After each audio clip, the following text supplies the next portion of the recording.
Very good morning everyone, welcome back to CUET news. तो आज हम डिस्कस करने वाले हैं 7 जनवरी के करंट अफेयर्स। तो चलिए let's begin. Ministry of Youth Affairs and Sports announces National Sports Award 2024. Manish Singhal appointed Secretary General of ASSOCHAM. India's first coastline waters bird census, IIT Bombay has recently developed bacteria to combat soil pollution. Maharashtra government launched new initiative to promote a culture of reading among students. CAG using the Open Data Kit ODK platform to enhance transparency and accountability in public spending. And at the end MCQs. तो चलिए पहले कल वाला सवाल हम देख लेंगे। Major rivers इन छत्तीसगढ़, आपको बताना था मेजर रिवर्स इन छत्तीसगढ़। तो देखिए पहले आप इंडिया के मैप में देख लीजिए छत्तीसगढ़ को। ये है इंडिया का मैप और यहाँ पे मध्य प्रदेश के ईस्ट में क्या है, छत्तीसगढ़। ठीक है, इसके बॉर्डरिंग स्टेट्स भी देख लीजिए, इंपॉर्टेंट है। उत्तर प्रदेश, मध्य प्रदेश, महाराष्ट्र, तेलंगाना, आंध्र, उड़ीसा, झारखंड। ठीक है, ये सारे स्टेट्स इसके बॉर्डरिंग स्टेट्स हैं। तो हम बात करेंगे इसके मेजर रिवर्स की, है ना, सवाल था मेजर रिवर्स के बारे में। तो देखिए मेजर जो रिवर्स है वो कौन कौन सी है। इंद्रावती, ठीक है, ध्यान रखेंगे, इंद्रावती, महानदी।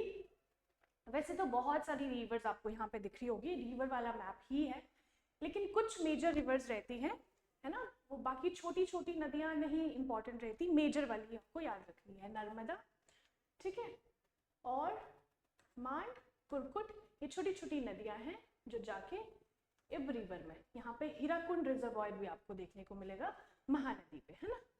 तो ये कुछ रिवर्स है, इंपॉर्टेंट रिवर्स है, जिसमें से एक और इन्फॉर्मेशन आपको मिल गई कि हीराकुंड डैम, ये छत्तीसगढ़ में नहीं है बट ये उड़ीसा में है, और छत्तीसगढ़ और उड़ीसा के बॉर्डर एरिया पे है। ठीक है, हीराकुंड डैम। और काफ़ी सारे रिजर्वॉयर्स आपको दिखेंगे, जैसे कि सिकासेर, साउंडसुर डैम, है ना। तो ये इंद्रावती पावर स्टेशन रिजर्वॉयर, ये आपको मिलेंगे उड़ीसा में। ठीक है, ये जो ग्रीन वाला एरिया है दिस इज छत्तीसगढ़। ठीक है, यहाँ पे हमने देख ली गोदावरी, इंद्रावती, सबरी, महानदी और नर्मदा, है ना, बानस भी है। तो ये कुछ मेजर रिवर्स हैं छत्तीसगढ़ की। चलिए, ministry of youth affairs and sports announces national sports award 2024। चलिए, नेशनल स्पोर्ट्स अवार्ड है, पहला है मेजर ध्यानचंद खेल रत्न अवार्ड 2024। अगर हम इसमें देखेंगे तो गुकेश डी को मिला है चेस में, ठीक है, Shri Harmanpreet Singh hockey, Shri Praveen Kumar para athletics and Manu Bhaker shooting में, ये सब लोग इसमें मेडल लेके आए थे। तो मेजर ध्यानचंद खेल रत्न अवार्ड 2024 इन चारों लोगों को दिया गया है। ये है चारों लोग, जैसे आप गुकेश डी को देख पा रहे हो, है ना, ये है मनु भेकर, कौन है ये, ठीक है। तो ये चारों हैं जिन्हें मेजर ध्यानचंद खेल रत्न अवार्ड 2024 मिला है। ठीक है जी। Arjuna awards lifetime for outstanding performance in sports and games 2024, ये दूसरा अवार्ड है और ये मिला है दो लोगों को, श्री सुचा सिंह एथलेटिक्स और श्री मुरलीकांत राजा रामपेट का, इन्हें पैरा स्विमिंग में। ठीक है, फिर दूसरा है मौलाना अबुल कलाम आजाद ट्रॉफी। ये एक ट्रॉफी होती है जो कि किसी यूनिवर्सिटीज को दी जाती है। तो ओवरऑल विनर यूनिवर्सिटी कौन है, चंडीगढ़, चंडीगढ़ यूनिवर्सिटी CU। फिर आता है LPU lovely professional university, Punjab में है, फर्स्ट रनर अप यूनिवर्सिटी। और तीसरा है Guru Nanak Dev university Amritsar, second runner up university. तो तीनों यूनिवर्सिटीज ध्यान रखनी है, ये लोग ध्यान रखने हैं, है ना। Life time achievement outstanding performance in sports and games में ये मिला है, और मेजर ध्यानचंद खेल रत्न अवार्ड तीनों ध्यान रखने हैं। Manish Singhal appointed secretary general of ASSOCHAM. चलिए हम देखेंगे एसोचैम के नए सेक्रेटरी जनरल अपॉइंट हुए हैं, उनका नाम है मनीष सिंघल, है ना, ये है Manish Singhal ji. Associated chambers of commerce and industry of India, ASSOCHAM की फुल फॉर्म है। मनीष सिंघल जी इनके नए सेक्रेटरी जनरल अपॉइंट हुए हैं। ठीक है, जो सिंघल जी हैं वो एक इंडस्ट्री वेटरन रहे हैं, 35 ऑफ ईयर्स का इन्हें एक्सपीरियंस है और काफ़ी सारी अलग अलग इंस्टीट्यूट्स में इन्होंने काम किया। ठीक है, कहाँ पे, जैसे कि टाटा मोटर्स, आइशर, है ना, FICCI, जहाँ पे ये डेप्यूटी सेक्रेटरी जनरल की पोस्ट इन्होंने संभाली हुई थी। एसोचैम क्या है? One of India's oldest apex business chambers, established in 1920। तो एसोचैम एस्टेब्लिश हुआ था in 1920, one of the India's oldest apex business chambers. Apex business chamber मतलब कि टॉप लेवल का। ठीक है, India's first coastline waders bird census.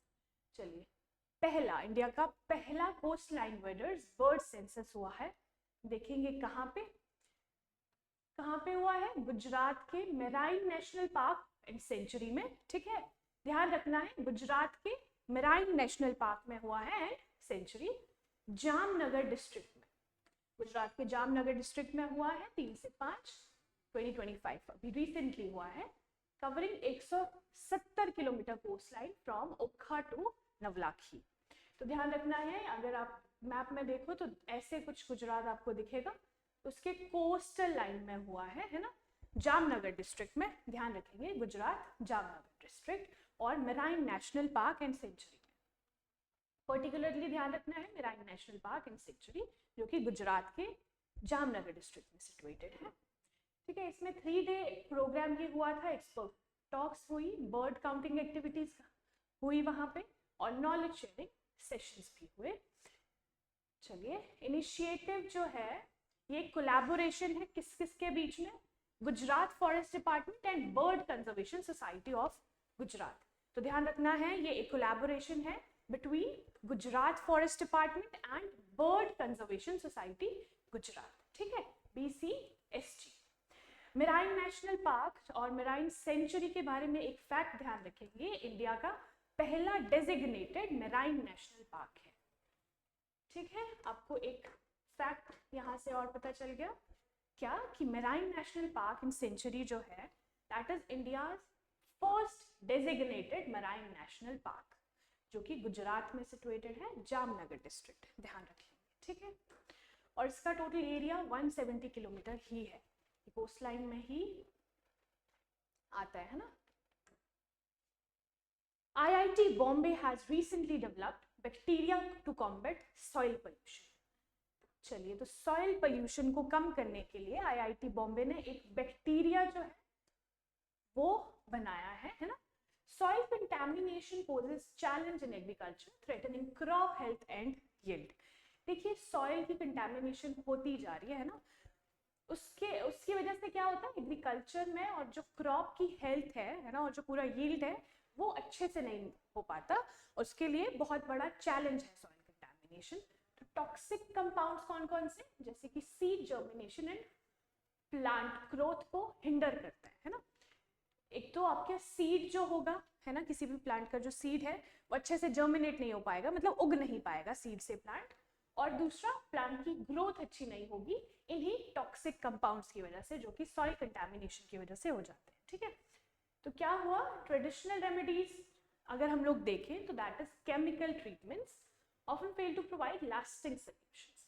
तो अभी तक जो हमारे पास कुछ सॉल्यूशंस है इसके, दैट इज केमिकल ट्रीटमेंट्स, कुछ केमिकल डाल के हम लोग ठीक करना चाहते हैं पर उसका इतना अच्छा रिजल्ट नहीं हमें मिलता है। तो क्या हुआ है, IIT बॉम्बे, ध्यान रखेंगे, IIT बॉम्बे ने एक अच्छी प्रोग्रेस अचीव करी है इसमें। उन्होंने क्या किया है, स्पेसिफिक एक बैक्टीरिया बनाया है जो कि केपेबल है breakdown of harmful pollutants and enhancing soil health. जितने भी हार्मफुल कंपाउंड्स, हार्मफुल प्रोडक्ट्स जो भी रहेंगे है ना, जो भी पोल्यूटेंट्स हमारे सॉइल को खराब कर रहे हैं, उनको ब्रेक डाउन वो कर लेगा और उनको कुछ अच्छे वे में उसको आउटपुट देगा उसकी, है ना। कुछ ऐसा इन्होंने किया है। देखिए, जो भी ये मान लीजिए आपकी सॉइल है, इसमें जितने भी पोल्यूटेंट्स हैं, पोल्यूटेंट्स को ही ये ब्रेक डाउन कर देगा, है ना। इसमें कोई केमिकल ट्रीटमेंट नहीं है, एक बैक्टीरिया है, बैक्टीरिया को पोल्यूटेंट्स में ऐड कर दिया जाएगा और वो जितने भी पोल्यूटेंट्स है सॉइल में वो ब्रेक डाउन होके कुछ अच्छा मैटर बनाएंगे, ठीक है। The identified bacteria consume pollutants, converting them into harmless compounds. जैसा कि मैं आपको बता रही थी पहले, जो भी बैक्टीरिया है वो पोल्यूटेंट्स को कंज्यूम कर देगा, है ना, पोल्यूटेंट्स को कंज्यूम कर देगा बैक्टीरिया और हार्मलेस कंपाउंड्स जनरेट करेगा, हार्मलेस कंपाउंड इज जनरेटेड। तो ये इसका प्रोसेस रहने वाला है। ये सिर्फ सॉइल को क्लीन नहीं करेगा, उसके साथ साथ ये एसेंशियल न्यूट्रिएंट्स भी जनरेट करेगा। तो बहुत ही अच्छा एक सजेशन है ना, आईआईटी बॉम्बे की तरफ से, टू मेक सॉइल जो कि खराब होती जा रही है ना, सॉइल में बहुत सारे पोल्यूटेंट्स आ रहे हैं, उसकी कंटामिनेशन होती जा रही है, उसके लिए बहुत अच्छा स्टेप है। Transform insoluble phosphorus and potassium into soluble forms. Exactly करेगा यही, है ना, पहले इनसोल्यूबल फास्फोरस और पोटेशियम को सोल्यूबल फॉर्म में कन्वर्ट कर देगा। जैसे कि आपने देखा होगा फास्फोरस और पोटेशियम बहुत ज़्यादा इंपॉर्टेंट रहते हैं सॉइल के लिए, है ना, सॉइल में जो भी हम लोग प्लांट करें, है ना, कोई भी सीड डालें तो उसकी ग्रोथ के लिए बहुत इंपॉर्टेंट रहते हैं। तो उन इनसोल्यूबल फास्फोरस और पोटेशियम को सोल्यूबल फॉर्म में बनाएगा, मतलब कि वो मिक्स हो जाए आपकी सॉइल के साथ, है ना। These bacteria produce siderophores, aiding iron absorption and crucial for plant, ठीक है। एक ये बैक्टीरिया जो है ये प्रोड्यूस करेगा साइड्रोफोर्स, ठीक है, ये अच्छे कंपाउंड्स होते हैं जो कि प्लांट ग्रोथ में हेल्प करते हैं, तो आयरन एब्जॉर्प्शन होगी और प्लांट की अच्छी ग्रोथ होगी। तो इन टोटल आपको पता होना चाहिए कि ये बैक्टीरिया किसने, कहाँ से आया है, आईआईटी बॉम्बे से, ठीक है। तो क्वेश्चन बन सकता है, ध्यान रखना है। Maharashtra government launched new initiative to promote a culture of reading among students. चलिए, महाराष्ट्र गवर्नमेंट ने एक कैंपेन लॉन्च किया है 15 डे का, है ना, reading campaign among students. Campaign का नाम है रीडिंग कैंपेन अमंग स्टूडेंट्स, जो कि रिसेंटली जनवरी में स्टार्ट हुआ है। Scheme was announced by the ministry of higher and technical education, minister of Maharashtra government Chandrakant Patil, ठीक है, चंद्रकांत पाटिल जी ने ये अनाउंस किया। Higher and technical education department to lead the campaign. इस कैंपेन को लीड कौन करेगा, higher and technical education department, ठीक है। ये कॉलेज और यूनिवर्सिटी स्टूडेंट्स को बेसिकली टारगेट कर रहे हैं कि रीडिंग जो एबिलिटी है ना, रीडिंग के बेनिफिट्स हैं उन बच्चों को वो बताएं। ये पार्ट है स्टेट गवर्नमेंट एफर्ट का to nurture a generation that values reading, reading की वैल्यू हो जिसे as a crucial aspect of intellectual and personal growth. उनकी इंटेलेक्चुअल हेल्थ को अच्छा करना, है ना, इंटेलेक्चुअल ग्रोथ को अच्छा करना और पर्सनल ग्रोथ को अच्छा करना, उनमें रीडिंग वैल्यू को इनकलकेट करना। तो ये स्टेप लिया है महाराष्ट्र गवर्नमेंट ने, ध्यान रखेंगे। चलिए, महाराष्ट्र को हम मैप में देख लेंगे। ये है इंडिया का map, this is your Maharashtra. इसके आसपास कौन कौन से स्टेट्स आपको दिखेंगे, दिस इज गुजरात, मध्य प्रदेश, छत्तीसगढ़, यहाँ पे आ जाएगा तेलंगाना और कर्नाटका, और छोटा सा यहाँ पे आपको पोर्शन दिखेगा गोवा का, ठीक है, और इसके वेस्ट कोस्ट पे अरेबियन सी। तो ये सारे स्टेट्स आपको ध्यान रखने हैं। अभी हमने गुजरात की भी बात करी थी, है ना, जहाँ पे बर्ड सेंसस हुआ है। तो this is your Gujarat. Gujarat को भी आप मैप में अच्छे से देख लीजिए, है ना। चलिए, CAG using the Open Data Kit platform to enhance transparency and accountability in public spending. Public spending में अकाउंटेबिलिटी और ट्रांसपेरेंसी को लाने के लिए CAG, controller and auditor general of India, ने ओपन डेटा किट प्लेटफॉर्म का यूज किया है ना। तो CAG is using open data kit. Open data kit मतलब कि ODK platform to enhance transparency and accountability is a secure platform in designing, collecting and managing data. ODK क्या है, एक सिक्योर डिजिटल प्लेटफॉर्म है डिजाइन करने को, collect करने को और मैनेज करने को डेटा के लिए, है ना। Integrated with CAG's operating systems and provides end to end encryption. ये CAG के ऑपरेटिंग सिस्टम के साथ इंटरलिंक्ड है, और एंड टू एंड इंक्रिप्शन का मतलब है कि कोई और इसे नहीं एक्सेस कर सकता इस डेटा को, ठीक है, ये CAG के पास सेफ रहेगा. The platform helps identify problem areas and launch multilingual service होंगे, है ना. इसके अंदर ODK was used to assess patient satisfaction. Earlier जो है ODK पेशेंट की सेटिस्फेक्शन को और ऑडिट परफॉर्मेंस को एसेस करने के लिए यूज किया गया है बाय एम्स मंगलगिरी एंड एम्स बिबिनागर. ठीक है, ये दोनों हैं बड़े बड़े इंस्टीट्यूट्स हैं. एम्स और कहाँ पे है, बिबिनगर और मंगलगिरी. ठीक है, ये साउथ इंडिया के इंस्टीट्यूट्स हैं. तो यहाँ पे ये ODK पहले यूज हुआ है to assess patient satisfaction and audit performance. तो यही टेक्नोलॉजी CAG यूज कर रहे हैं for transparency and accountability in public spending. चलिए अब आते हैं MCQs पे. India's first coastline weathers bird census has conducted in which place. आपको बताना है कौन से प्लेस में. तो right answer is marine national park Jamnagar. ठीक है, this is your correct answer. कहाँ पे, गुजरात कोस्ट में. चलिए next is which institute has recently developed bacteria to combat soil pollution and boost agriculture. कौन से इंस्टीट्यूट में, आखिरी की ही न्यूज थी. तो answer is IIT Bombay is correct answer. Next question. Which state government launched a new initiative to promote a culture of reading among students? कौन सा state है, सिक्किम, मणिपुर, हरियाणा और महाराष्ट्र. तो correct answer is D, Maharashtra, है ना. हमने अभी देखा कि और correct answer is D, Maharashtra.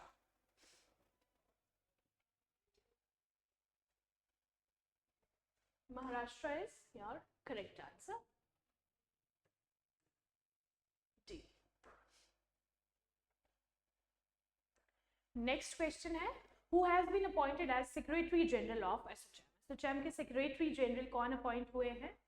तो ऑप्शंस है संजय मूर्ति, मार्कंड रेनेडे, मनीष सिंघल, फैज अहमद किडवाई. तो your correct answer is C, है ना, मनीष सिंघल जी. What is the name of the digital platform used by CAG to improve transparency and accountability in public spending? तो कौन सा है, डिजिटल ट्रांसपेरेंसी टूल किट और public spending analyser, open data kit और none of the above. तो आपको ध्यान रखना है, सवाल बन सकता है. तो answer is open data kit, है ना. एम्स के इंस्टीट्यूट्स हैं साउथ इंडिया में, पहले वो लोग इसे यूज कर रहे थे ना. आंध्र प्रदेश में एक है, दूसरा तेलंगाना में. चलिए आप लोगों के लिए सवाल, बॉर्डरिंग स्टेट्स ऑफ महाराष्ट्र. आपको बॉर्डरिंग स्टेट्स बताने हैं महाराष्ट्र के. तो थैंक यू सो मच, ये था हमारा आज का सेशन. हमारे साथ ऐसे ही जुड़े रहिए, चैनल को सब्सक्राइब कीजिए और CUET नंबर्स को फॉलो कीजिए.